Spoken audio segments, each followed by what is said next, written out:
नमस्कार, विंध्या टाइम्स में आपका स्वागत है और आपके साथ मैं श्रेया। सुप्रीम कोर्ट के आदेश के बाद आज राज्यपाल को मध्य प्रदेश के मुख्यमंत्री कमलनाथ ने अपना इस्तीफा सौंप दिया।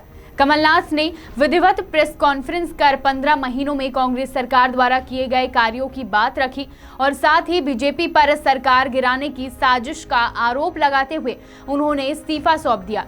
सीएम के इस्तीफे से बीजेपी में खुशी की लहर है, तो वहीं कांग्रेस का आरोप है कि बीजेपी प्रदेश सरकार को अलोकतांत्रिक तरीके से अस्थिर करना चाहती है। प्रदेश में चल रहे पिछले 17 दिनों से सियासी घटनाक्रम का फैसला आज हो ही गया। सूबे के मुख्यमंत्री कमलनाथ के इस्तीफे सौंपने के बाद बीजेपी के लिए सरकार बनाने की राह आसान हो गई। प्रदेश भर के साथ साथ रीवा में भी बीजेपी कार्यालय में जश्न मनाया गया, तो वहीं कांग्रेस ने बीजेपी पर खरीद फरोख्त का आरोप लगाते हुए कहा कि देश भर में लोकतंत्र खतरे में है। रीवा में पूर्व विधानसभा प्रत्याशी कांग्रेस के वरिष्ठ नेता इंजीनियर राजेंद्र शर्मा की प्रतिक्रिया सामने आई।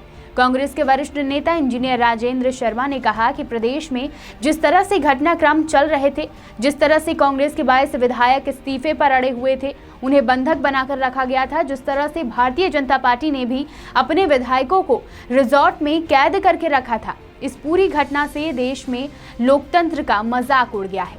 जनता के द्वारा अपनी इच्छा अनुसार सरकार का निर्वाचन किया गया, लेकिन जिस तरह से हॉर्स ट्रेंडिंग हुई है वह बहुत ही दुर्भाग्यपूर्ण है। कांग्रेस नेता का कहना है कि बीजेपी हमेशा से ही इस तरह के कार्य करती आई है, लेकिन इस बार जो सरकार प्रदेश में बनी थी वह जनता की इच्छा से और उनकी सहमति से बनी थी, लेकिन आज जनता की आकांक्षाओं और कार्यकर्ताओं की मेहनत पर नेताओं की निजी महत्वाकांक्षाओं ने पानी फेर दिया और नेताओं की निजी लड़ाई आज कांग्रेस कार्यकर्ताओं पर भारी पड़ गई। दूसरी तरफ रीवा में बीजेपी नेताओं की माने तो कमलनाथ की सरकार भूमाफिया, रेत माफिया व ट्रांसफर उद्योग की सरकार थी, जिससे प्रदेश की जनता परेशान थी। कांग्रेस सरकार बनने के बाद रीवा का विकास अवरुद्ध हो गया था, जिसे अब भाजपा की सरकार में गति मिलेगी। वहीं भाजपा कार्यकर्ताओं को पूरा विश्वास है कि चौथी बार भी शिवराज सिंह चौहान ही मुख्यमंत्री के रूप में शपथ लेंगे। देखिए, जिस तरीके से घटनाक्रम चल रहा था और कांग्रेस के 22 लोगों ने कांग्रेस पार्टी छोड़ी, तो और जिस तरीके से उनको एक रिसॉर्ट में कैद करके रखा गया था और भारतीय जनता पार्टी भी अपने एमएलएस को एक रिसॉर्ट में कैद करके रख रही थी, तो पूरे देश में लोकतंत्र का एक मजाक सा उठ गया है। जनता के द्वारा इतने इच्छाओं से, आकांक्षाओं की पूर्ति हेतु सरकारों का निर्वाचन किया जाता है और वो जिस तरीके से ये हॉर्स ट्रेडिंग हो रही है, ये बहुत ही दुर्भाग्यपूर्ण है इस लोकतंत्र के लिए। और मेरा मानना है कि भारतीय जनता पार्टी के लिए धन का प्रयोग करना, इस टाइप के छल और षड्यंत्रों का सहारा लेना, ये कोई नई बात नहीं है। इस टाइप की प्रैक्टिसेस बीजेपी करती रही है। किंतु मध्य प्रदेश में पिछले नवंबर में जो चुनाव हुए थे, जिसमें 2018 में जिसमें मध्य प्रदेश में कांग्रेस की सरकार आई थी, वो कांग्रेस की सरकार जनता की इच्छा से और कार्यकर्ताओं की मेहनत से आई थी, ना कि नेताओं की छवि से। किंतु यहाँ उल्टा हो गया। जनता की आकांक्षाओं पे, कार्यकर्ताओं की मेहनत पे पानी फेर दिया नेताओं की निजी महत्वाकांक्षाओं ने। नेताओं की निजी लड़ाई और निजी महत्वाकांक्षा ने कार्यकर्ताओं का दिल तोड़ दिया, मेहनत तोड़ दी। और जनता जिसने इतनी मन से 15 साल की भारतीय जनता पार्टी को सरकार को हटा के और एक नई गवर्नमेंट चुनी थी, उनकी आकांक्षाओं को ठेस पहुंची है। मैं हमारे मुख्यमंत्री माननीय कमलनाथ जी ने जिस तरीके से 15 महीने सरकार चलाई, वो सरकार उन्होंने अच्छे से चलाई थी।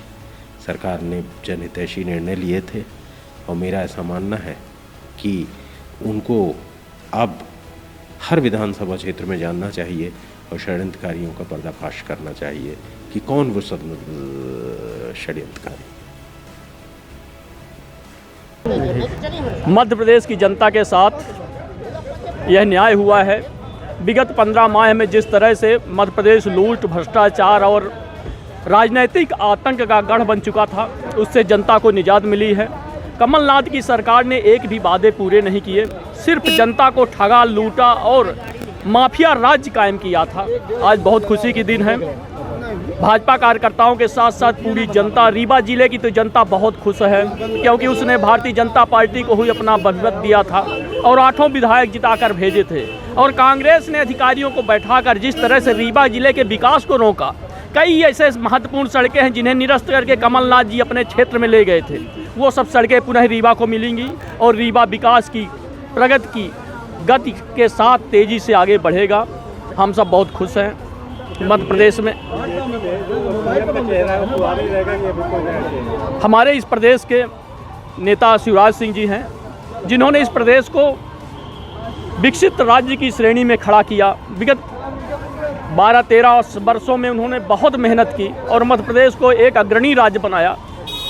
वो बहुत ही कदावर नेता हैं और जनता के लोकप्रिय नेता हैं। वो तो हमारी पार्टी की जो संसदीय दल है वो तय करेगा, परंतु भारतीय जनता पार्टी की सरकार बनी है। हम सबको बहुत खुशी है और बहुत ही उत्साह है। रीवा जिले और विंध्य क्षेत्र में पुनः विकास की बयार बहेगी। इसी तरह की तमाम स्पेशल रिपोर्ट के लिए बने रहिए विंध्या टाइम्स के साथ। बहुत बहुत धन्यवाद।